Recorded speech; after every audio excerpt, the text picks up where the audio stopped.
Hey everyone, Greg Mescall here from USA Water Polo. Thanks for joining us here. This is week 2 of our Why We Play series, and this is a fun conversation on the way. I say that before all of our chats, but this one is also good because we're talking about what's new in the Olympic movement. We often talk about how water polo is growing and ways that people could try and spread the word on water polo and how can people get involved in the sport.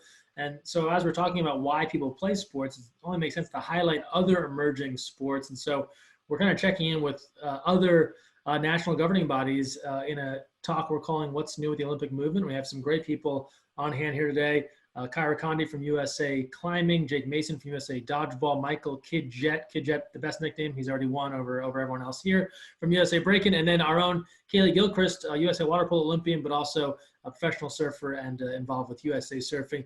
Thank you all for being here. Really appreciate it for the knowledge of everyone watching. If you're watching live on Facebook, you want to add in a comment or a question, I'll keep an eye on those. Please do. We're going to kind of take all of our panelists here through what's going on in their sports and have us or rather have them fill us in on what's going on. And so with that in mind, I'll kind of just go around as we kind of introduce everyone and just kind of give us a sense. I know your sports have longer histories and that sort of thing. That's probably a longer conversation, but just kind of where it's at right now, what the big opportunity or priority is for the sport. For some, it's Tokyo. For others, maybe Paris and beyond. And we're talking about Olympic Games. So kind of just give us that sense, and then we kind of get a bit more into each of your stories and how you're involved. And I'll start first with Kyra from USA Climbing, qualified for the Tokyo Olympics. Congratulations there, and just kind of give us your update. Yeah, thanks. This is climbing's first Olympics. We actually tried to get in with a bid, I think in 2013, and actually got rejected. And so then all of us were starting looking at 2024. I actually have a timeline where I had the 2024 Olympics marked off. 2020 wasn't a possibility at that point. And then it was Tokyo that announced the 5 new sports that were going to be added. And was in 2016, I think. And that was when it really became a possibility and what I focused on. It's been huge. USA Climbing has changed a lot since we got into the Olympics. I'm on the board now, so I've been seeing a lot of those changes. And then we're also, I believe, 99% in for 2024 as well. So. Fantastic. And Kyra, just to go off that a bit more, when you get that announcement that your sport will be part of the Olympics, has that just seen the whole community grow? I mean, I'm sure the excitement is there, but are people now getting involved at higher levels and those sorts of things? Yeah, I think we've seen a lot of changes within just the structure of USA Climbing, especially. We have a US team training center now. We have help with funding to get to events. We've had full teams go to our World Cup circuits, which is the first time that's ever happened. Really, we would only have a full team if it was a World Cup that was in the US. And so these last couple of years have been really, really different. And we've just seen a lot more support, both from our federation and also from everybody who's climbing, because it's blowing up. And now I'll turn to Jake Mason from USA Dodgeball. This probably only comes up maybe 20 times a week in your conversations, but you have the privilege of a movie that lives on forever and has immortalized dodgeball for all of us and has taught us in some way how to play the sport. I know it's a much different story to the competitions that you're talking about, but just share with us a bit of your story and where things are at now for dodgeball. That movie will haunt me for the rest of my life. It was a good thing, and there's always some fun and good stuff that can come out of it, and that's what I think the sport's all about, is just having fun and poking fun at ourselves and being, while we get to be athletic and throw stuff at people. And we are trying right now to kind of come together. It's been a struggle from it's just been a growth. Every sport struggles, I guess. Growing from playing in parking garages and local parks, which is kind of where I started even, and growing up to national, local tournaments, regional tournaments, national tournaments, international tournaments now. USA Dodgeball is a member of the World Dodgeball Federation. And we've been working on getting our application into GISF and going through all those steps. It's a complicated, difficult process. So I would love to hear, I'm so excited to hear from everybody here about maybe even some of their steps that they took. Working with LA 2028, we're based out of Los Angeles, so we were kind of helping them with their promoting the bid originally when it was 2020, whatever it was originally. And 24, yeah. Yeah, 24. And so now we're just going to do our best to keep working with them and maybe get in as a exhibition sport and do some stuff. And whether or not they acknowledge us, we'll be here playing.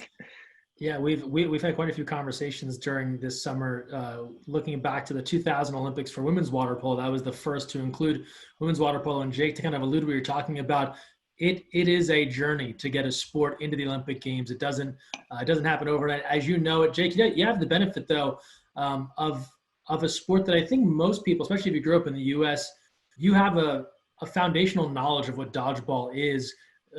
Whether it was through phys ed or something else. I know in water polo, one of the things we run into in certain parts of the country is explaining what is this thing, right? You're going to be in the pool and here's how it goes.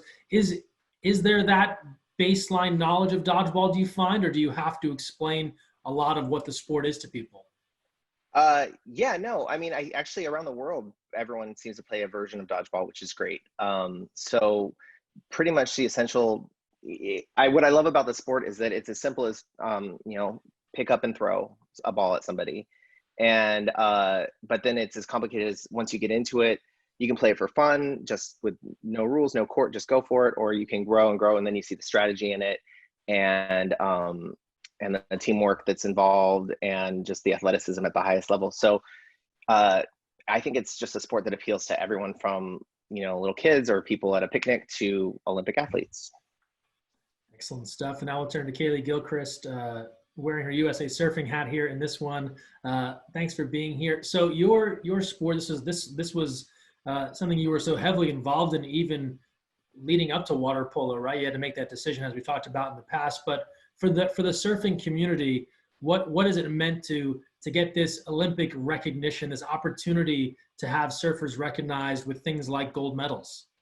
Yeah, I mean, it's been huge. Like climbing, surfing will debut in the Tokyo Games. And I think it's kind of interesting because surfing is known as like a core sport. And just in the recent years, it's kind of developed more into professionalism. I mean, what these people are doing on the championship tour is insane. They're training just as much as any other professional athlete. They're having the endorsements, the money, they're having the coaches and all that. So I think it was just the next step in that professionalism. And from my friends in the surfing community and some that are actually going to represent Team USA, they're so psyched on it and they can't wait for it to be, an Olympic sport. Cause I think that finally justifies that it is a top tier sport, as, some dodgeball, USA Breakin is trying to get to, is to kind of justify that, yes, this is a legit sport. We train, we work our butt off to get there. And I think this is just the next step for surfing, and it's just going to become an even bigger sport and be globally known. And whoever wins that gold medal in Tokyo will be the most recognized surfer in the world. Every now and again, and this is for folks who are not heavily invested in surfing, an amazing surf clip will pop up from somewhere in the world and people will share it and it goes viral and that sort of thing. That's one thing. It's going to be a much different story, right? For someone to be able to kind of execute on the world stage with everyone watching. Perhaps maybe the most viewed surfing competition of all time will be this Tokyo competition. And then you add in the variable, and you know this well, if there aren't waves or if it isn't happening that day, it can't happen, right? It's not as if there's a court sport or whatever where you can just do your thing in the facility, right? You are a bit tied to whatever the elements provide. Just tell us about that variable that is being in a surf competition where you may have to wait to get your chance to show what you can do. Yeah, it's so interesting, and it's a little hard to explain and if you aren't in the sport. Like I try to explain, it's like, imagine if you're getting ready, you have your pregame speech, you're with your teammates, you're warming up, the pool's ready to go, and all of a sudden 5 minutes before you jump in, they call it off for whatever reason. The pool's too cold or it's too windy. Like that just doesn't make sense for other sports, but you are dealing with the weather and conditions and all these outside variables that I think if anything, it's taught me that you just have to stay present and focus on what you can control. And I think that's what these surfers do so well. They know that they might be thrown out in 1 foot slop and they have to deal with it. The best surfer is somebody that can surf all types of conditions, from the perfect 6 foot barreling right to what may potentially be a 1 foot day in Shida Beach in Tokyo. So I think that surfing and debuting in Tokyo will be good because it kind of takes you back to those NSSA days or those, 18 and under days where you just get sent out with 5 other people and you have to surf whatever condition and try to get 2 waves in 15 minutes. So fortunately, the Olympics is 2 weeks long. So surfing has the entire 2 weeks to choose when they are going to compete. And with swell forecasts and technology now, you kind of know when it's going to be good. And there's just so much information on that beach and what works on tides and winds and swells. So I think they can finish the competition in 2 days. So 14-day window to surf 2 days, we're bound to get rideable surf.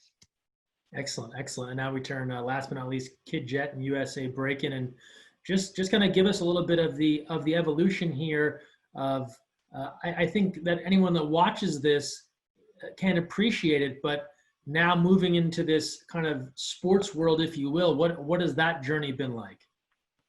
It's been it has its ups and downs. Remember this dance or this art form started in the street. It started as a way, it's an outlet for kids to rebel, to express themselves in New York, and it spread like wildfire because it's a dance that's everybody loves to see. And so we have to find a way to push the sport forward while maintaining the culture and the integrity of our dance. So we want to protect our culture. So there's a lot of things that we've been doing. We're really excited for Paris 2024. I was actually in Buenos Aires in 2018 for the Youth Olympic Games when the kids were doing it.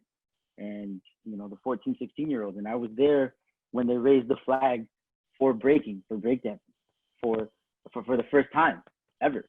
And even now it gives me goosebumps. It wasn't for Team USA, but it was for breaking, and it was a beautiful sight.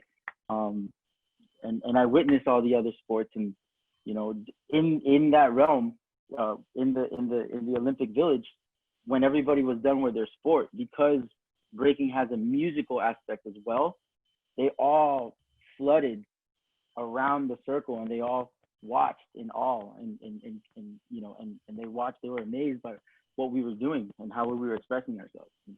So this is something I'm really, really excited about. And we're also excited about 2028 because it's in our backyard.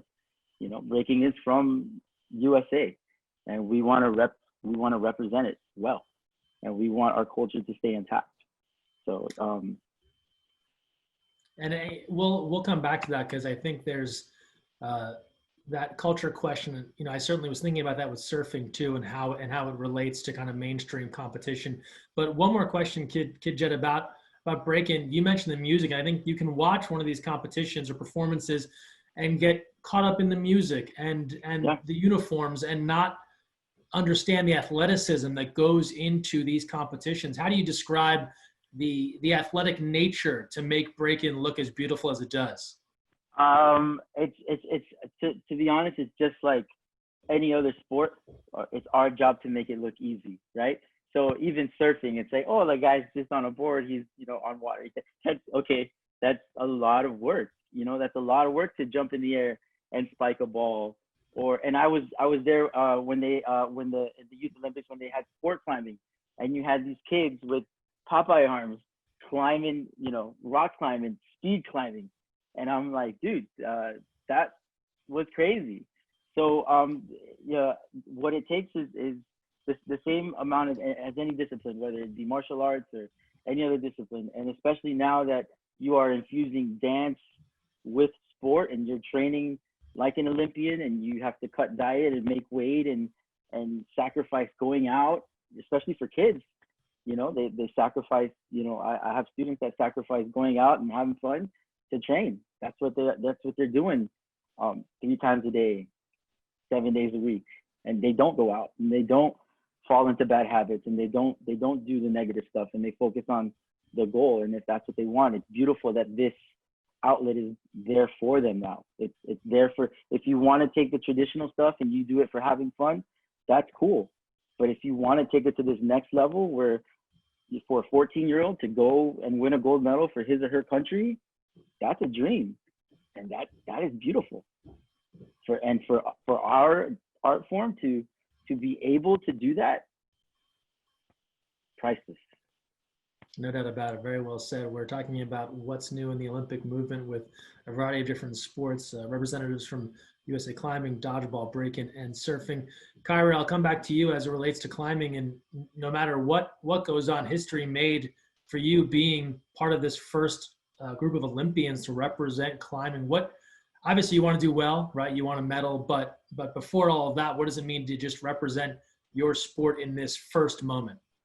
Yeah, like when we heard that we were going to be in 2024 too, it was kind of like, okay, well, at least 2020 is not my only shot. But then I was kind of thinking about it. I was like, well, I really want to be in it the first time that climbing is going to be in the Olympic Games. Like there's not going to be a second time that climbing is like new, So like that was like kind of a big realization for me. Like this is a huge thing. It's this new sport. And yeah, I really want to represent it well. I think climbing's an amazing sport. I think it could help a lot of people. There's a really great community behind it. And the more people we can introduce to it, the better. Like I remember when I was little, a bunch of people didn't even know it was a sport. And I think there's probably a lot of people on this chat even who relate to that. So like now, being at the Olympics, it's like, yeah, it's totally a sport and, hopefully inspire more people to do it. We were talking a bit about with dodgeball earlier, like ideally people have an idea of what it is. And I know in water polo, we often have to kind of, and I don't use the term dumb it down, right? But break it down in a way that people can easily digest it. So I know I often find myself comparing it to sports you already know and love, right? It's a combination of basketball and hockey and soccer. For climbing, I think people may have seen the climbing wall at the gym. Maybe they have seen that at their college. If you're a little bit older, you loved the old Nickelodeon show Guts, where they had to climb the aggro crag at the very end. But what is success in climbing? How are you judged? Is it a speed race? Is it technique? Just give us a little bit of a primer on that. Yeah, so most people automatically assume that it's a speed thing, like, oh, is it like a race, who gets the top first? And the answer is partially. So the Olympic format actually takes all three disciplines of competition climbing. So in competition climbing, there's bouldering, lead climbing, and speed climbing. And for the Olympic format, because we didn't want to just choose one discipline that gets to be in the Olympics, they kind of came up with this combined format, and it's almost like a triathlon where you do three different disciplines. So most of us are actually specialists. Like I'm a specialist in bouldering. There are people who specialize in speed climbing, and there are people who specialize in lead climbing. And we kind of all had to change our training for this format, where we had to then be good at everything, basically. And the way it works is bouldering, you get multiple climbs that are pretty short, and you get a time limit, and you have to try and do it within that time limit. And you don't get to watch anybody else do it. And then lead climbing is kind of a long climb. That's when you climb with a rope, and you clip in as you go, and it's about like who gets the furthest. Bouldering is about who gets the most tops. So like there's a hold that is marked as the top hold. And then speed climbing is the easiest to understand. That one's literally a race. It's 15 meters tall. It's always the same. Like I could climb on the same wall in Chicago as I could in Moscow. It's like regulated, and there's world records for that as well. But the other aspects, you can't really have world records. So that's like the gist of it. And then it comes down to your rank in each, and then the person with the lowest multiplied score of their ranks is the person who wins. And I think this isn't that uncommon when sports have made that leap to a world championship or Olympic stage where they've had to have some rules or things combined to kind of make it a more representative competition for all the athletes that might be involved in a certain sport, the way you were describing it. Jake, I'll come back to you with dodgeball again. I'm thinking back to my knowledge of it, right? I hit you or I catch your throw, and that's good for me. Is it as simple as that to, kind of just take us through some of the basics here? Yeah, I mean, it's so neat to hear the same kind of stories from climbing and from breaking. And I was a dancer for a long time, but breakdancing, I don't have that core strength or discipline at all. It's insane. And what we get asked all the time is it a sport? Is this a real thing? Is what we get asked a lot. And yeah, I mean, essentially when it comes down to it, the rules are very simple of dodgeball. You get hit, you go out, or you're supposed to. And then, you catch a ball, you get somebody in. And then the rules kind of vary. And what we're working on right now, I think our biggest struggle before even trying to get, into the Olympics was to unify the sport. everyone was kind of popping up being like, I created dodgeball. No, I created dodgeball. So one of our core focuses at USA Dodgeball was to bring everyone together and find a common, rule set. Sure. And now with the World Dodgeball Federation, that's what we're doing. We just we play with mostly rubber. No sting is like a softer rubber, and those 8.5 red rubber balls that you all think of from the movie. That's a very American thing. Typically on the international front, they play with either a foam ball or a cloth ball. And so now we're trying to, just like the climbing, we're trying to figure out how to, I think everyone was arguing for so long about which one's the best. And we're here saying, no, dodgeball's dodgeball. The sport is the best. And you can play it with a rock if you want. No, don't. But you can, so we're working on unifying the rules between the three and having slight variations. And, but yeah, it does get complicated. There are a lot of just like any rule book, it's like, this thick. The one we put on the website for new people is like that, but yeah. Well, I'm sure. This is a thing that water polo has gone through recently, right? Talking about unifying rules, right? And Kaylee can speak to this, right? But for a long time, if you played high school water polo in the U.S. and you played college water polo in the U.S. and you played international water polo in Europe, you were playing under 3 different rule books. There were a lot of similarities, but there were differences too. So yeah, first step to growing anything, right? Work together, which I think would speak to all the sports here. Jake, we talked a bit with Kidjet about the athleticism of Breakin. In dodgeball, the people that do it the best, what is their skill set? Is it, obviously good lateral movement, I'd imagine strong legs, strong arms. How do you describe a good dodgeball athlete? They're all former breakdance champions. No, they it depends. Because the one thing another thing I really absolutely love about the sport is that there's this position in dodgeball for everybody. There are people who don't move as well, but can catch everything that comes at them. There's literally some people who will stand there on the court looking bored and a ball will fly by and they'll just be like that, and then there are the people who can do crazy stuff in the air and acrobatics and throw their bodies all over the place. So I think a good team consists of, everyone has to be in shape and everyone has to be able to endure. Our world championships are days long as well, and long days. And so you have to be able to hold up and stay at your best during that. But there's no specific body type or style for dodgeball. Anyone can find your you can find your place, and if you're good at it, you can be there. And a good team has something for everybody, in my opinion. I'd probably think, with the caveat that everyone be in shape, this is similar to all the sports that we're talking about. There isn't necessarily a requirement to be, X feet tall or whatever it might be. Kaylee, as we come back to surfing and the competition ahead, and Kidjet touched a bit on culture. I think surfing has a strong culture as well, where you can see some things and you tell me if it's different, right? But what one person thinks is excellent may be judged differently by someone else as far as execution or score. How does the sport kind of reconcile what is just a very, aesthetically pleasing thing and assign scores to it and decide who's a champion? How do you figure out what's best when it can be interpreted? It's not as simple as the most goals wins. Yeah, of course, with any sport that's getting judged, that's always a factor. And people make mistakes, so people might get upset with some judging and some scores. But surfing, these people that are making the Olympics have surfed for 10 to 20 to 30 years. They understand what it is and they evolve as surfing evolves and judging evolves. But they're pretty, they have open communication with the judges and what the World Tour wants, what the ISA, the International Surfing Association, wants. So there's a lot of communication within the judges, the surfers, and just the entire community to understand, what are we looking for in this contest? What are we looking for this year? And as surfing progresses, so does the judging.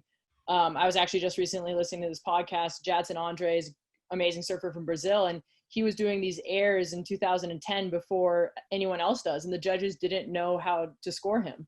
So fast forward now, everybody's doing these airs and getting huge scores, and Jadson was just ahead of his time. And there's so many examples like that. So the judges have to be on their feet. They go through, plenty of training camps and whatnot to, critique their craft, and just as surfers do. So, but what you always look for is, you know, the most critical maneuver and the most critical part of the wave. And if you can link those together, you're going to get a good score.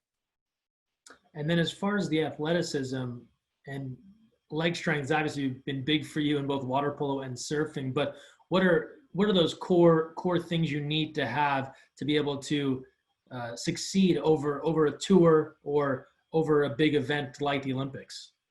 Yeah, for surfing, obviously you need that stamina. You know, you're only surfing a heat could be about 30 minutes, but you're exerting a lot of effort and paddling in your upper body. And then when you're actually on the wave, the lower body, and then to continue that for 2 weeks is obviously difficult and a task. And for surfing a place like Japan, it will probably be quicker spurts rather than surfing a point break like Snapper Rock in Australia. So you have to kind of critique your trainings to where you're going to be surfing.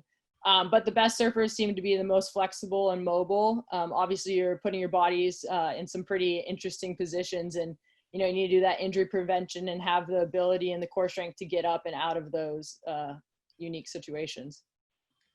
Kid Jet, you touched on a bit, trying to make sure that Breakin maintains the culture from its roots, right? Coming from the streets in New York City to now the world stage and international competition. It sounds like a challenge. How do you go about doing that, and what are the big, maybe not concerns, but things that you're really focused on to make sure that you keep that link to the history of the sport? Yeah, so we have several committees that are subcommittees that are in charge of that, and reaching out into the community, talking to our elders, talking to the legacies, the people who have been in the game, and who kind of have that kind of want to see what they tell us what they want to see in the Olympics, or how they want to put it in, or and whatnot. And you know, it all comes back to unity with the community, right? Because we are a huge community, and it's growing. It's growing rapid, and kids are doing it. And you know, we're making the rules and regulations. And yes, our rules and regulations book is just as thick, you know. And because it's a dance, and it is, because it could be subjective, right? And you know, everybody has a different style, and how do you judge styles, and how do you put an objective number on that? So those are the questions and barriers that we are facing and confronting, and that's what's going into the rule book and into the scoring system. There's several awesome scoring systems out there, and you know, we're polling the community. We're making sure that what we do nationally is in line with what they're looking for internationally, because we don't want to play with, you know, different rules and different rules and different stages. So we want to kind of line ourselves up with what they're doing internationally. But ultimately, yes, it goes back to, you know, the community and listening to your community, because those are going to be your biggest supporters. Those are the people that are going to watch you. Those are the people that are going to support you, and you know, parents, grandmas, grandpas, uncles, aunts, your cousins, your friends. Those are the people that we should be listening to. So, just to build off that, you know, I'd imagine in the earliest days of this, you were talking about it originating in the streets, right? It was maybe as simple as the group watching the performance, the crowd, they dictated if it was good or bad, right? Their reaction maybe decided that they approved or disapproved. Was that kind of how it started? That's how it might have started, but Yeah. eventually we start, because it's a dance. There's a lot of techniques. You know, are you spinning on one hand? Are you spinning on two hands? Are you spinning on your finger? Are you spinning on your head?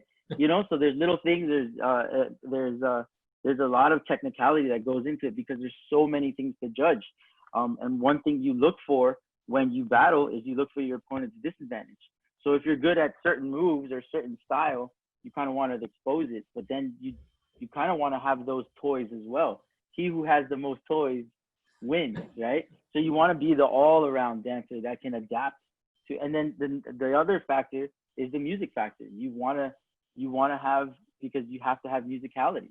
So this is not just a sport, but it also is an art that you have to fine tune your ear and your body, and you have to react to the music. So, and that's what makes it awesome and exciting, right? When you're reacting to the music, Like, yo, and the dancers don't know what the DJ is going to play. It's random. It's Russian roulette. So it's any given Sunday. You just got to be on your toes and ready. That's a great point. I would bet Yeah. most people would not know that it is a bit of a roulette there, and you'd think you'd come in with a planned performance to, almost choreographed to a song. When we talk about water polo around the country, as it's, or not even the country, but the world as it's grown, certain areas are known for certain styles, right? So if you play a team in Russia, it's going to be a heavier defense, more pressure. Australia is a bit like the U.S. and their physicality. Japan is a fast team. They're going to try different strategies. Kid Jet, as Breakin has grown around the country and globally, do you find that certain regions and areas have different styles, different ways have developed in different areas? Oh, definitely. You have to remember, when breaking started, in New York, as I said, it was a black culture. It's a street dance. It started with the black culture and the Afro Latinos and the Latinos, the Puerto Ricans, and they were just, but New York has their own style. You come down to Miami, they have their own style. Everyone has their own style. In Japan, they're killing it. All around the world, Korea, China, but you also have to, this dance is for everyone. You don't need a facility. Like, I don't need to go to a facility to train. I can train right outside or right inside my apartment, or, because this is created by kids for kids. And we didn't need facilities to do that. There's kids in Yemen and in Africa that don't have shoes, but they're spinning on their heads and they're flying around. So it's for all. You don't need special shoes. You don't need any shoes. You don't need any equipment. You just need, and especially even going into, the Paralympic side, there's a lot of people that are disabled that don't have a leg, that don't have an arm, and they're dancing. Their head is perfectly round. They're still spinning. They're still expressing themselves. So this is not only, for me, it's not only just an art form, but it's also a cure, and it's an uplifting art form for everyone. Yeah, I love the inclusive nature of it. And then when you talk about something primed for growth, if there are no pieces of equipment or facilities required, that is an amazing opportunity to really see expansion. I'll go back to Kyra with USA Climbing headed to Tokyo at the Olympics next summer. Give us a sense of the competition. What are the big hurdles for Team USA reaching success in Tokyo? Your biggest adversaries, those sorts of things. Yeah. So, I mean, like I was saying, we haven't really had full teams at World Cups, like, consistently for the last, 10 years by any means. Like, it's really just been the last 2 years. And so we really didn't know kind of how we shaped up against the world, and the way you qualify for the Olympics was at world competitions.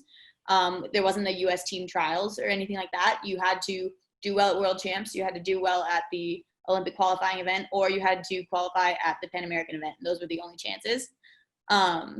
And yeah, so we really didn't know how we were going to do, and we actually ended up filling our entire quota. So we have 4 athletes out of a possibility of having 4 for the country going, which is awesome, and fully exceeded all of our expectations actually. So yeah, we had Brooke Rabitu qualify in World Champs, and that was the first competition, and then myself and Nathaniel Coleman qualified at Toulouse, and then Colin Duffy qualified at the Pan American Championships. You had to win that one. And so yeah, that was honestly I think we were all surprised, honestly, but not our staff, our team of staff, our coaches and physical therapists, they believed in us the entire time, and that was I think really what did it. Excellent. And you're referencing you were winner of a championship in 2019, right? To help qualify to make your way to Tokyo. Things go well, and whether that's a medal or a strong performance out of all 4 athletes, what is the hope that the Olympic experience will do for climbing in the U.S.? I think a lot of people associate, well, if we can medal, this will mean this, or will launch interest, or it'll start new programs. What's the future hope for USA Climbing coming out of an Olympic Games? Yeah, I mean, I think we're really trying to take advantage of the excitement and hype behind the Olympic Games and the Olympic movement in general, and climbing being a part of that. I think, one of the biggest hopes is, to get it introduced to more and more people. Like, climbing gyms are popping up all over the place. It sadly is, there is this barrier to entry to climbing, because you do have to be able to go to a climbing gym or afford a membership, things like that. And so I know we're really hoping to, find ways to introduce it to like larger communities and groups of people. And, those are all things that would be like huge doors would open with, medals at the Olympics and things like that. I think probably our biggest barrier is that there are all the countries who are competing are really, really strong. Like, there are only 20 athletes, male, and so 20 men, 20 women going to the Olympics, and, everybody going is really, really good. So it's going to be quite a fight for gold, for sure. And then we talked about this earlier, Kyra, you mentioned being on the board. What was there one thing or two things that were pivotal to the sport getting included in the Olympics? I know you were talking about thinking it was going to be 24, and then, wow, here comes 20, and now 20 and 24. And I know Jake has the pen and paper ready. What was there something that you did as far as to try and push the sport over the top to get into the Olympic Games? I wish I knew. I was in high school when I wasn't on the board at all. Like, I was just kind of like, oh yeah, climbing into the Olympics, that'd be amazing, but I was not involved in the process at all. I do have friends who are older than me, but are now, peers, and they were a huge instrumental part of advocating to the IOC and, on the board of the International Federation of Sport Climbing, who did a lot of work, on the back end to get us into the Olympics. And like I said, we actually got rejected for 2020. And then it was later that we got in. It was quite an odd pathway. And it was really interesting as an athlete, because our Olympic dream was always just kind of in limbo. So. And then just keeping on that theme, I'll hop over to Kaylee real quick, since surfing was added for 2020 as well. And I know these decisions do get made a while back, as Kyra kind of alluded to, but from your knowledge, was there something special that surfing did or was able to do to try and get included? Yeah, well, it's actually pretty interesting. I saw, so Fernando Aguero is the president of the International Surfing Association. He just posted on Instagram today. It was 4 years ago today that they announced the 5 sports for Tokyo. So that was pretty cool and comes full circle. But Fernando, you have these World Surfing Games every single year. And that's what I grew up from 2006 to 2011 competing for USA. And Fernando would have the same speech at the opening ceremonies. He's like, I'm dreaming to get into the Olympic Games. And you hear that and you're kind of like, okay, yeah, I totally believe you. The dream's going to come true, but not in my lifetime, my competitive lifetime. So it all happened rather quickly. He was just pushing. And of course, there's many people helping out and just trying to push to the IOC that surfing is legit and deserves a spot. And Tokyo luckily is giving the chance to, surfing and 4 other sports to showcase what the sport has to offer. And I think people started to catch on early in 2000, probably 13, 14, when you start to hear talks and, Pan American Games says yes to surfing, and that's one step. And then all of a sudden it gets, to debut in Tokyo. And then the next questions were like, okay, what's the qualification process? And that actually was pretty interesting and didn't become final until probably 2018, where they announced. And just like climbing, 20 women, 20 men, and there's been 28 to qualify, there's 12 spots left, which will be a deciding factor in May of 2021 at El Salvador at the ISA World Surfing Games. And you talked about that qualifying. I know that you went through some of the events as well, Kaylee. There are so many. This is one of the hard parts, right? You're so excited to have surfing in the Olympics, but there's going to be so many talented surfers that don't get to go because it's so competitive to qualify. The U.S. only 2 or 4 spots total, men and women? Yeah, 2 men, 2 women, 4 total. And of course, you understand, if you look at the World Surfing League, the World Championship Tour, which is where you go 10 contests around the world, at the end, a World Championship is crowned. And that's what everyone dreamt of doing. And it's still probably one of the biggest achievements to have in surfing. It's going to be interesting to see what happens after the Olympics, if that's going to be a bigger achievement or just a different type of achievement. But if you look at that tour, there's 17 females and 34 males, and a majority are either Brazilian, American, Australian, and then you have a few other countries in there. But the way they wanted to represent, countries in Tokyo, they wanted to make it worldwide. So they capped it at only, 4 athletes total, 2 for each division. So there is, if you go into the last contest for females was in Maui, and the top 3 females were Caroline Marks, Carissa Moore, and Lakey Peterson, all great friends, grew up surfing with, they rip. And they're all going to the last contest, not only to win a world championship, but to qualify for the Olympics. And so Lakey, who was the third best surfer in the world in 2019, didn't get to qualify for the Olympics. So you can, you know, of course that's tough and that's a heartbreaker for Lakey, but to be able to grow the sport on the world stage, you have to have, you know, those caps to allow other countries to come in and showcase what they have, and they're going to have opportunities. You know, we may see somebody from, who knows, you know, Ecuador representing, you know, their country and surfing in Tokyo, which is obviously going to be huge for the growth of the sport. That's a great point, and it happens often. When you want to grow something, you have to take steps to let more people in, even if it's not the very best teams. Or what you'll find at the end is that you're just playing against yourselves. It's just those same three people or three countries playing against each other. Kid Jet, I know that Breakin not on the 2020 menu, but eyeing 2024 in Paris. What's this process been like? And just give us an update there on working to get included. You know, having national qualifying events, informing the community, and just making sure the community knows that it's not, whether you want to be like Cobra Kai and have a big school, or you want to be like Mr. Miyagi and you only have, you know, one sensei. It's okay. It's for everyone, whether you're from a school or from a street or for, you know, there's from any background. So we're just holding qualifying events so that people can qualify and rank up points, and you know, we have a whole bunch of events scheduled pre-COVID, and now it's kind of like in the air, because it is a dance where we have to be, you know, around each other, and it is a culture where we have to be around each other. But we're adapting and pivoting and making adjustments. So a lot of our competitions are online, and we actually can battle online. It's not as exciting, you Sure. know, but it's definitely. But the kids can prove their point, and we just had one yesterday. This last weekend on Saturday.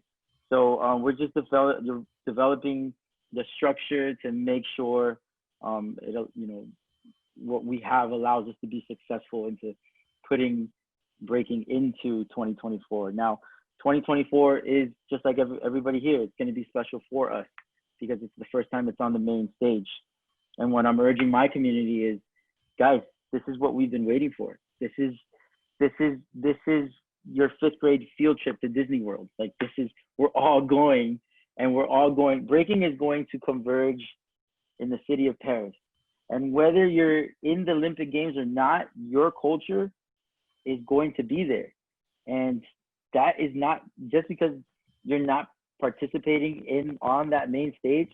All throughout the city, there's going to be get downs and jams and parties and ciphers. And that's where we live. The sports stuff is cool and battling, and that's cool. But where we live is something called the cipher. It's when a circle forms, just like at a club, and they're like, hey, why is everybody making a circle? Well, something's about to go down, and you got a free seat to the Royal Rumble. And it's that exciting. Joe Rogan talked about it on his podcast. What we do is, and just like everybody else is in their rightful sport, but what we do is amazing.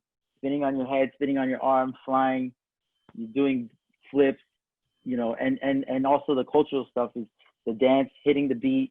Everything we do is and that's why I fell in love with the dance, and that's why my kids fall in love with the dance, because you can see we want to be superheroes, and this is the way for us to be superheroes.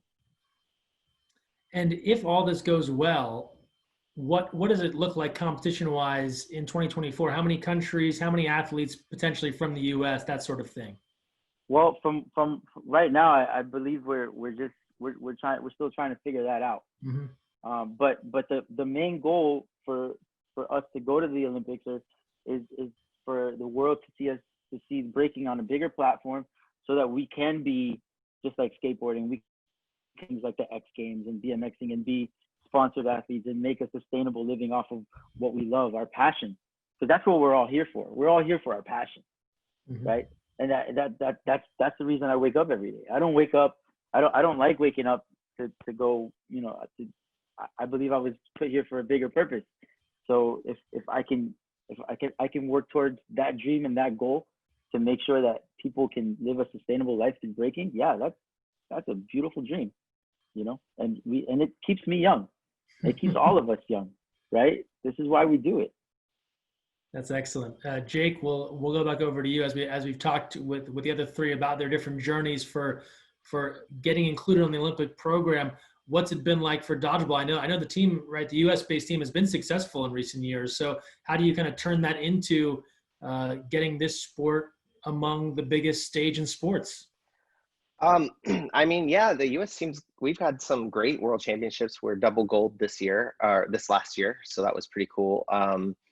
And the championships in general have just been exciting. I love your mention about how you have to keep inviting people. It's not just the same countries playing against each other. And we've had some, countries that started out in my first championships. Australia, it was their first time, and now they're kicking butt and they're amazing. And watching them grow has been awesome. And watching these other countries grow up through it as well. So it's not just the same like three countries playing each other all the time. The sport itself, our championships are exciting, and we need to ride on that wave of excitement.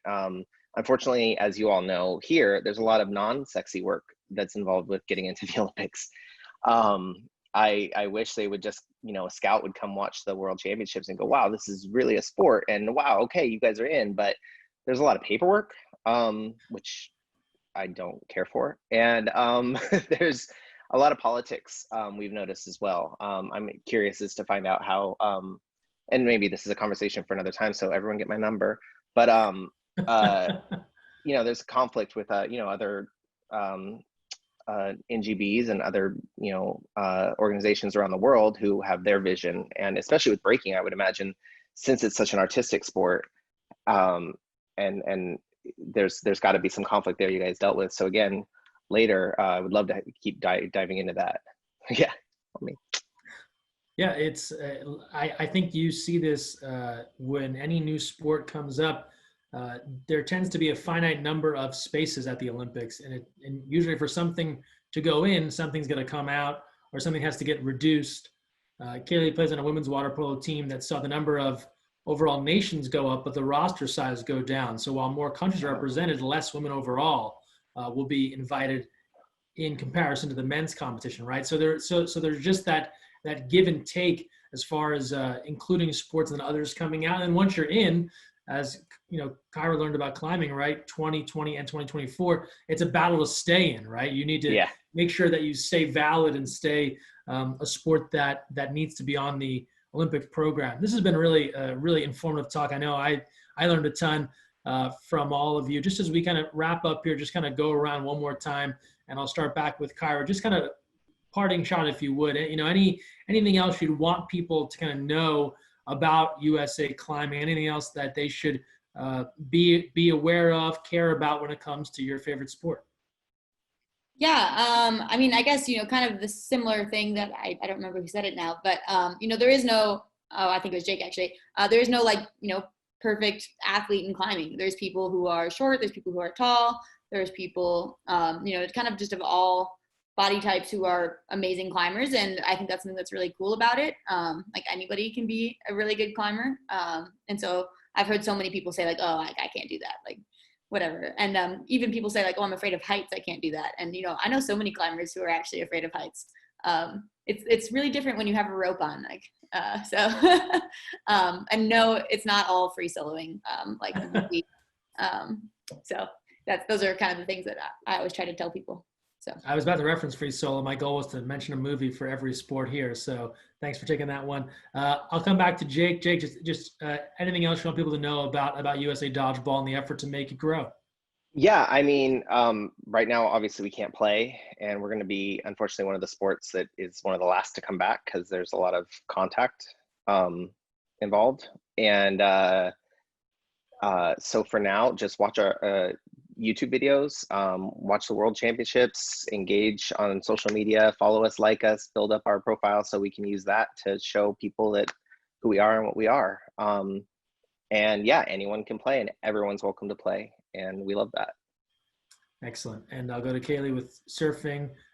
Anything else you'd want people to kind of know about one of your two favorite sports? I would say, the World Surf League, the World Championship Tour does a great job promoting in the sport and being able to watch it. They're actually having a competition that'll be on live next Monday at Kelly Slater's Surf Ranch. So that'd be great to tune in on worldsurfleague.com. And besides that, I challenge all of you watching and you guys here to give surfing a shot and just jump in the ocean. I always say, any bad day, just jumping in the ocean, I'm automatically in a better mood, and I could catch 0 waves or I could catch 1,000,000. It's just something about being in the ocean, being Mother Nature, and it's just, my own little therapy that I have, and I think you guys would all enjoy it. Well said. And for those that don't know, Kaylee's not afraid to go surfing in between 2 3-hour water polo practices. That's how much she loves being in the ocean and on her surfboard. That's her relaxation from the most grueling sport. And we'll finish with Kid Jet. Just anything else you want people to know about USA Breakin and how this is a sport that's on the rise? No, we're just we're working hard, and we'll see you in Paris and hopefully LA, and you can join us at USABreakin.org, and you can like us on Facebook and Instagram, and you'll see us on the floor, and I invite you guys on the floor. That's another thing, like, because of the musical element, everybody has a favorite song, so go out there and dance and have a good time. Excellent. Really appreciate it. Kyra, Jake, Kid Jet, Kaylee, thanks so much for joining us. Thanks everyone for tuning in. And now hopefully you've learned a bit more about 4 new emerging sports in the Olympic movement. Thanks for joining us. Have a great rest of your day.